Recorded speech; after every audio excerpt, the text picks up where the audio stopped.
Israel is in fear today after its anti-bomb bunker, once considered a cornerstone of the nation's defense infrastructure, was successfully destroyed by coordinated efforts from Qatar and Iran. For years, this underground facility had been viewed not just as a military asset, but as a symbol of resilience. A secure place, designed to withstand the most destructive missile attacks, bunker-busting warheads, and even potential nuclear threats. Its elimination sends shockwaves through the region and raises major questions about how such a heavily fortified structure could be breached, despite advanced Israeli engineering and technology that many assume to be nearly impenetrable. The anti-bomb bunker was not just a shelter, but also a highly sophisticated command hub, built deep underground with reinforced concrete layers, steel reinforcements, blastress, and state-of-the-art life support systems. It was engineered to survive sustained bombardment and provide uninterrupted communications during wartime scenarios.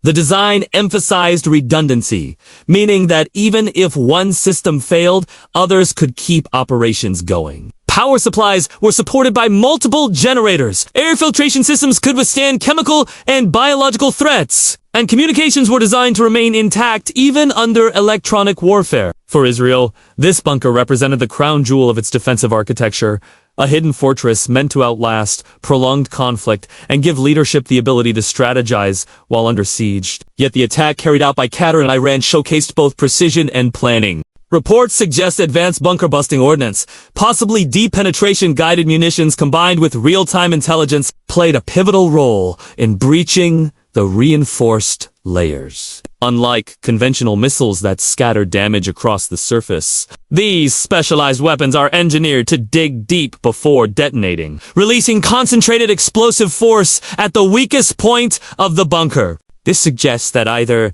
the attackers had intimate knowledge of the bunker.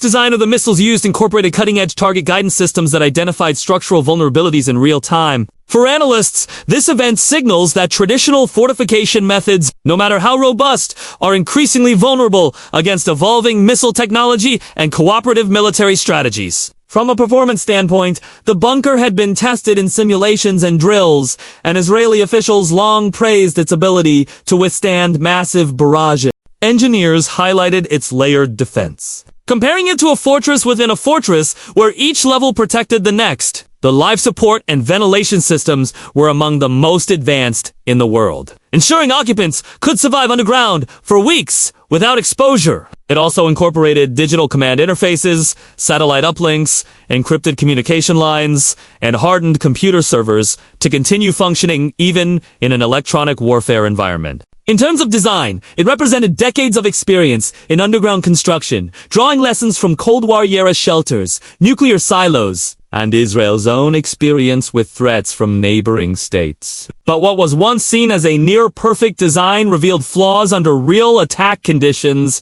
The precision strikes did not merely damage surface entry points. They penetrated deep into the heart of the bunker, collapsing key corridors and causing massive structural failure. The shockwaves from the explosions rippled through the reinforced concrete, causing cracks that propagated across multiple sections. Experts believe that once the main support structures were compromised, the weight of the surrounding earth contributed to further collapse, making recovery efforts almost impossible. In effect, the bunker's greatest strength, its deep subterranean placement, became a liability once penetrated, because emergency escape or reinforcement was nearly impossible. For ordinary viewers, understanding the scale of this destruction requires visual imagination. Imagine a structure designed like an underground city with hallways, control rooms, living quarters, and storage areas. Now imagine that city being struck not by surface-level bombs, but by weapons that travel underground and unleash force from within, similar to an earthquake detonated at a specific point. That is the type of destruction being reported today. For Israel, the loss is not just material, but psychological. The belief that such fortresses could guarantee safety in wartime has been shattered, and adversaries across the region are closely studying the success of this operation. Unique selling points of the bunker included its multi-purposed role. Beyond serving as a military shelter, it functioned as a crisis management center for government officials capable of hosting senior leaders, defense staff, and even emergency medical facilities. It represented the fusion of military engineering with civil defense planning, intended to protect both leadership and continuity of governance in case of catastrophic attacks. Its destruction, therefore, represents more than a tactical win for Qatar, and Iranite is a symbolic blow to Israel's confidence in its long-term defense strategies. The regional implications are vast. Qatar and Iran's ability to target and neutralize such a Havalia asset signals both growing cooperation among Middle Eastern powers and a leap in military technology being deployed. This attack suggests that alliances once underestimated by Israel are now capable of pooling resources, intelligence, and weaponry to challenge even the most fortified positions. For Israel's defense establishment, this raises critical questions about the next generation of bunkers. Will future designs rely more heavily on mobility rather than static fortifications? Will defense strategies shift from building underground strongholds to dispersing assets across multiple smaller, less detectable sites? These questions are already dominating discussions in security circles. From a technical perspective, Israel will now have to reevaluate the materials and structural engineering approaches it once trusted. Reinforced concrete and layered steel may no longer be sufficient. New experimental materials, energy-absorbing layers, or even decoy bunkers might be needed. Additionally, greater investment in anti-missile systems that can intercept bunker-busting munitions.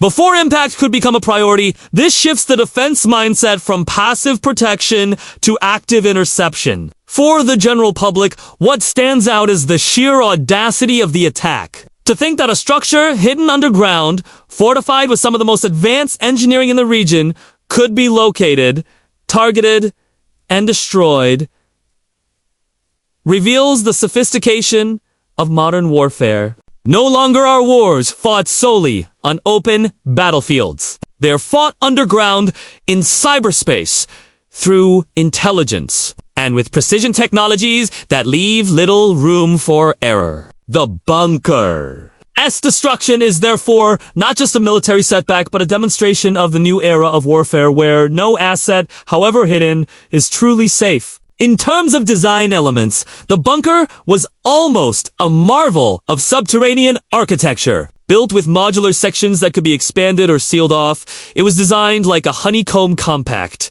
strong and compartmentalized. Each section could be isolated in case of breach to prevent damage from spreading. Yet in this case, the penetrating strikes undermined the very foundation, causing chain reactions of collapse. Its ventilation shafts, normally a lifeline for air circulation, may have also acted as weak points targeted by precision-guided munitions. Similarly, reinforced entryways, designed to withstand surface blasts, might have been compromised by underground detonation shockwaves. Despite its destruction, the bunker will be remembered for the technological ambition behind its creation. It embodied Israel's long-standing approach to defense. Prepare for the worst, build redundancies, and trust in engineering to provide security. Its failure, however, emphasizes that no design is future-proof. As offensive weapons evolve, defensive architecture must evolve just as quickly, if not faster. The lesson from this event is that static defenses can never be relied upon in isolation. They must be paired with intelligence, active interception, and strategic mobility. The fear gripping Israel today comes not only from the loss of this bunker, but from what it represents. The collapse of a symbol of invulnerability. A fortress once marketed as indestructible has been destroyed, and with it, a sense of safety that the public and leadership relied on. Qatar and Iran's success will be celebrated among their allies as proof that Israel's military dominance can be challenged. For Israel, the coming months will be a time of intense reassessment, reconstruction, and perhaps a total rethinking of its underground defense strategies.